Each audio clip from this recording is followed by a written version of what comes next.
নমস্কার বন্ধুরা, কেমন আছেন সবাই? আশা করি সবাই খুব ভালো আছেন। আমি সুমিতা, আমার ইউটিউব চ্যানেলে আপনাদের স্বাগত জানাই। আজকে আমি নিয়ে এসেছি কিভাবে অল্প তেলে মাছ দিয়ে পটল ডাল দিয়ে ঝোল করা যায়। তো চলুন আমার রান্নাঘরে। চলে এসেছি আমার রান্নাঘরে। এই রেসিপি তৈরি করার জন্য প্রথমে আমি 10 থেকে 12টা আলু ডুমো ডুমো করে কেটে নিয়েছি। এবার এগুলো 1 চামচ নুন হলুদ দিয়ে আমি প্রেসারে সেদ্ধ করতে দিয়েছি। আপনারা চাইলে এটা ডিরেক্ট কড়াই ভেজেও নিতে পারেন, তো আমি এখানে ভাজবো না, আমি তাই এখানে প্রথমে সেদ্ধ করে নিচ্ছি। সেদ্ধ করতে আমার 5 মিনিট সময় লাগবে। এবার আমি পটল নিয়েছি 12 থেকে 14টা, সেগুলো ডুমো ডুমো করে আমি কেটে নিয়েছি।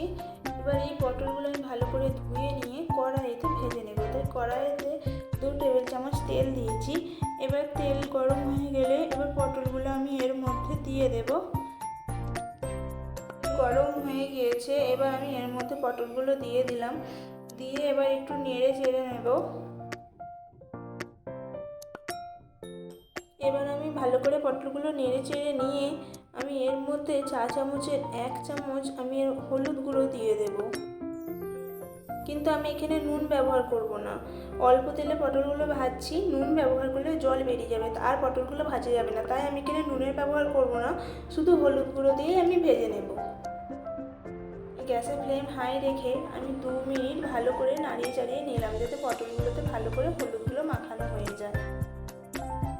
এইভাবে নেড়ে চেড়ে নিয়ে আমি 5 থেকে 7 মিনিটের জন্য ঢাকনা দিয়ে রেখে দেব। তখন গ্যাসের ফ্লেমটা আমি মিডিয়াম আঁচে রাখবো, তাতেই আমার পটলগুলো ভাজা হয়ে যাবে। মাঝে মধ্যে একবার দুবার ঢাকনা খুলে আমি নেড়ে চেড়ে দেবো, যাতে পটলগুলো পুড়ে না যায়।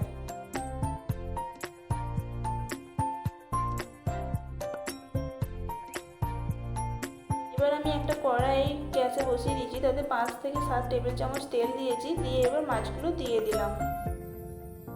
এইভাবে মাছগুলো এক পিস করে দিয়ে দিলাম। দিয়ে এবার আমি এর মধ্যে ঢাকনা আটকে দেবো, যাতে তেলগুলো না চারিদিকে ছিটকে পড়ে আর খুব তাড়াতাড়ি মাছগুলো ভাজা হয়ে যায়।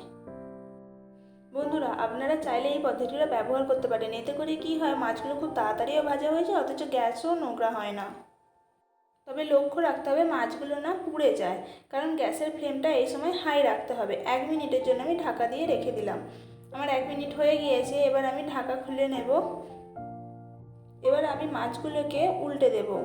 বন্ধুরা দেখুন, কত সহজেই মাছগুলো উল্টে গেল, অথচ একটুও ভেঙে গেল না। এইভাবেই আমি মাছগুলো ভেজে নেব।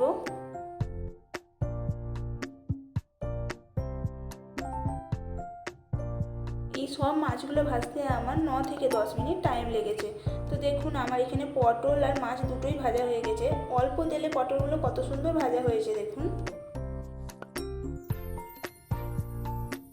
এবার আমি একটি পাত্রে 1 আঙুল মতো আদা নিয়েছি, একটা গোটা টমেটো নিয়েছি, 8 থেকে 10 কোয়া রসুন নিয়েছি, 4টে বড় বড় পেঁয়াজকে কুচি কুচি করে কেটে নিয়েছি। এই টমেটো আর আদাগুলোকেও আমি কুচি কুচি করে কেটে নিলাম। এবার মিক্সির জারে আমি টমেটো, আদা আর রসুন এই 3টে জিনিস পেস্ট করে নেব। আবার একটি পাত্রে আমি 4 চামচে 1 চামচ জিরে গুঁড়ো নিলাম, 1 চামচ ধনে গুঁড়ো নেব আর 1 চামচ হলুদ গুঁড়ো নেব। বন্ধুরা, আপনারা চাইলে এখানে লঙ্কার গুঁড়ো ব্যবহার করতে পারেন, তো আমি এখানে লঙ্কার গুঁড়ো ব্যবহার করিনি। মাছ ভাজার পর বাকি তেলটাতেই আমি রান্না করব, আপনারা চাইলে অন্য তেলও ব্যবহার করতে পারেন। তো এতে আমি 2টো এলাচ, 2টো দারচিনি দিয়ে দিলাম। এবার একটু নাড়িয়ে চাড়িয়ে আমি 4 চামচের 1 চামচ গোটা সাদা জিরে দিয়ে দেব।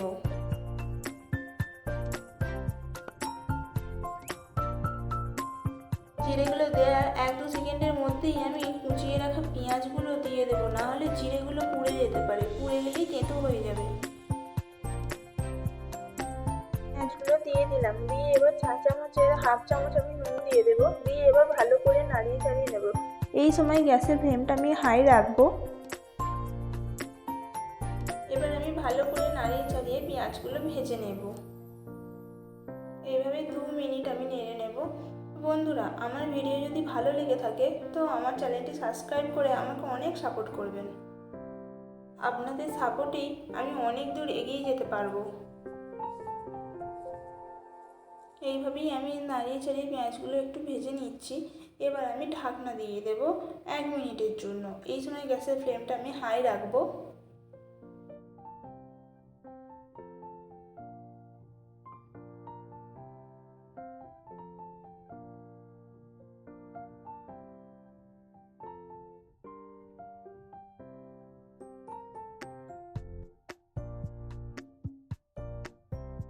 আমি এখানে একটি মিক্সির বোল নিয়ে নিলাম। এবার রসুন, আদা, টমেটোর পেস্ট করে নেব। বন্ধুরা, আপনারা চাইলে এখানে শিলনোড়াতেও বেটে নিতে পারেন। এখানে আমার পেস্ট হয়ে গিয়েছে।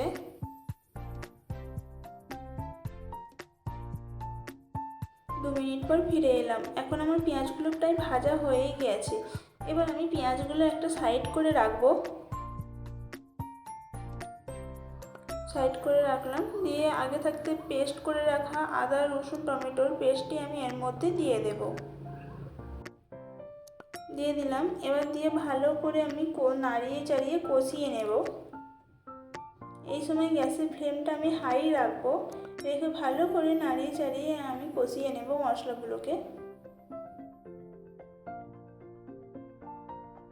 1 মিনিট নাড়িয়ে চাড়িয়ে নেওয়ার পর আমি এর ওপর গুঁড়ো মশলাগুলো দিয়ে দিলাম। ধনে গুঁড়ো, জিরে গুঁড়ো, হলুদ গুঁড়ো। আপনারা চাইলে এখানে লঙ্কার গুঁড়োও ব্যবহার করতে পারেন। তো এবার আমি একটু নাড়িয়ে চাড়িয়ে কষিয়ে নেব মশলাগুলোকে। বন্ধুরা, দেখতে পাচ্ছেন কড়াইতে আমার কিন্তু একদম তেল নেই, কিন্তু এতেই আমার সব মশলাগুলো খুব ভালো করে ভাজা হয়ে যাবে। এবার আমি এতে সামান্য জল দিয়ে দিলাম মিক্সির বোলটা ধুয়ে। দিয়ে আবার ভালো করে নাড়িয়ে চাড়িয়ে কষিয়ে নেব। এই সময় গ্যাসের ফ্লেমটা মিডিয়ামে রাখবেন।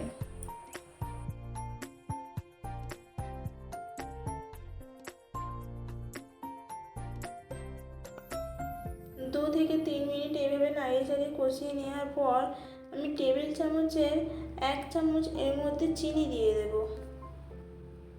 যেহেতু এটা পটলের রান্না, তাই পটলের সাথে একটু চিনি না দিলে পটলের ঠিক স্বাদটা আসে না। একটু চিনি দিয়ে দিলে স্বাদটা দ্বিগুণ বেড়ে যায়।